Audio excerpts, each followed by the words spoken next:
Hello दोस्तों, स्वागत है आपका अपने चैनल में। दोस्तों, आज हमारी इतिहास की एमसीक्यू सीरीज का 18वां पार्ट है। चलिए आज की वीडियो स्टार्ट करते हैं। पहला क्वेश्चन है, चाणक्य का अन्य नाम था। इसका आंसर है विष्णुगुप्त। चाणक्य को कौटिल्य भी कहते थे।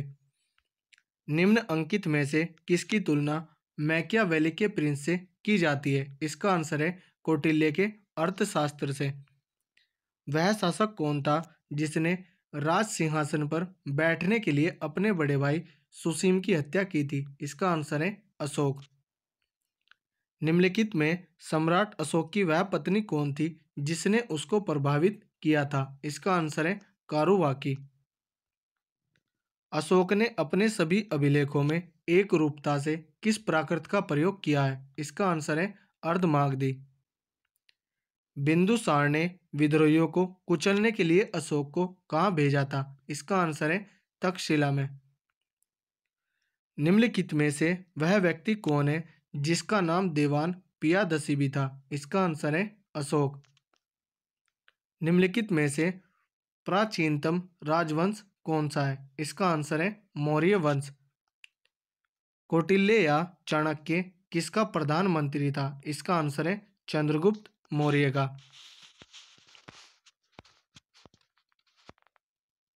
कलिंग विजय के उपरांत अशोक महान ने निम्नलिखित किस धर्म को अंगीकार कर लिया था? इसका आंसर है बौद्ध धर्म को। चंद्रगुप्त के शासन विस्तार में किसने मुख्य रूप से मदद की थी? इसका आंसर है चाणक्य ने। सांची किस कला व मूर्ति कला का निरूपण करता है? इसका आंसर है बौद्ध का। प्राचीन भारत का वह प्रसिद्ध शासक जिसने अपने जीवन के अंतिम दिनों में जैन धर्म को अपनाया था? इसका आंसर है चंद्रगुप्त मौर्य ने। मौर्य साम्राज्य की स्थापना किसने की? इसका आंसर है चंद्रगुप्त मौर्य ने। मौर्य साम्राज्य में प्रचलित मुद्रा का नाम क्या था? इसका आंसर है पर्ण। निम्न अंकित में से कौन मौर्य वंश का शासक नहीं है? इसका आंसर है अजात शत्रु। अजात शत्रु बिंबिसार का पुत्र है और हर्यक वंश का है। निम्नलिखित में से अशोक का उत्तराधिकारी कौन था? इसका आंसर है कुणाल।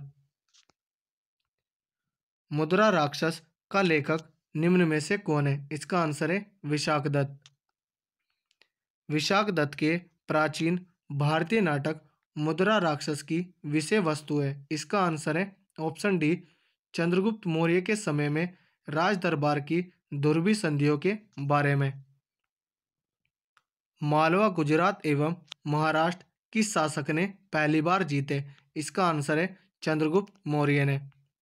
किसने सहिष्णुता, उदारता और करुणा के त्रिविध आधार पर राजवंश की स्थापना की? इसका आंसर है अशोक ने।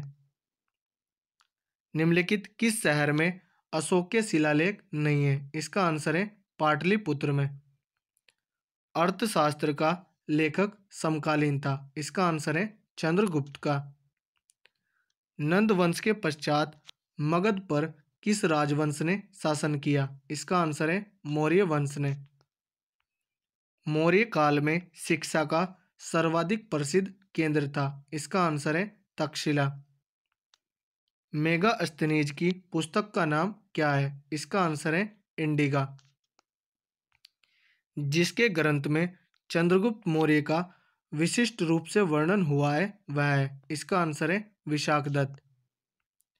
वह स्त्रोत जिसमें पाटलिपुत्र के प्रशासन का वर्णन उपलब्ध है वह है? इसका आंसर है इंडिका। अशोक के शिलालेखों में प्रयुक्त भाषा है? इसका आंसर है प्राकृत। निम्नलिखित में किस मौर्य राजा ने दक्कन की विजय प्राप्त की थी? इसका आंसर है चंद्रगुप्त ने। मेगास्थनीज ने भारतीय समाज को कितनी श्रेणियों में विभाजित किया? इसका आंसर है 7 श्रेणियों में।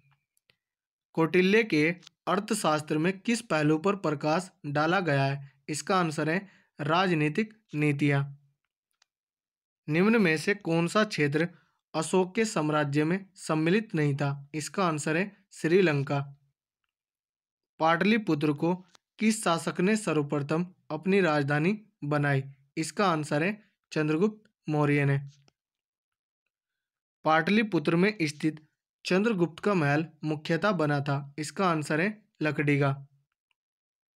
बराबर जहानाबाद जिला की गुफाओं का उपयोग किसने आश्रय गृह के रूप में किया? इसका आंसर है आजीविकों ने। किस अभिलेख से यह साबित होता है कि चंद्रगुप्त का प्रभाव पश्चिम भारत तक फैला हुआ था? इसका आंसर है रुद्रदमन का जूनागढ़ अभिलेख। केवल वह स्तंभ जिसमें अशोक ने स्वयं को मगध का सम्राट बताया है। इसका आंसर है भाब्रू स्तंभ। सूची 1 को सूची 2 से सुमेलित कीजिए तथा सूचियों के नीचे दिए गए कूट से सही उत्तर का चयन कीजिए। चंद्रगुप्त का नाम सैंड्रो कोट्टस था। बिंदुसार का नाम अमित्रघात था। अशोक का नाम पिये दस्सी था और चाणक्य का नाम विष्णु गुप्त था। तो इसका आंसर होगा 2, 3, 1, 4। ऑप्शन देखते हैं। 2, 3, 1, 4 ऑप्शन सी सही आंसर होगा। प्रथम भारतीय साम्राज्य स्थापित किया गया। इसका आंसर है चंद्रगुप्त मौर्य द्वारा। उत्तरांचल में अशोक का एक शिलालेख स्थित है। इसका आंसर है कालसी देहरादून में। सांची का स्तूप किसने बनवाया? इसका आंसर है अशोक ने। अशोक के शिलालेखों को पढ़ने वाला प्रथम अंग्रेज कौन था? इसका आंसर है जेम्स प्रिंसेप। कलिंग युद्ध की विजय तथा क्षत्रियों का वर्णन अशोक के किस शिलालेख में? इसका आंसर है शिलालेख 13 में। प्रसिद्ध यूनानी राजदूत मेगास्थनीज भारत में किसके दरबार में आए थे? इसका आंसर है चंद्रगुप्त मौर्य के। चंद्रगुप्त मौर्य ने सेल्यूकस को कब पराजित किया? इसका आंसर है 305 ईसा पूर्व में। तो दोस्तों यह थी हमारी वीडियो। अगर आपको अच्छी लगी हो तो कमेंट करके ज़रूर बताएं। धन्यवाद।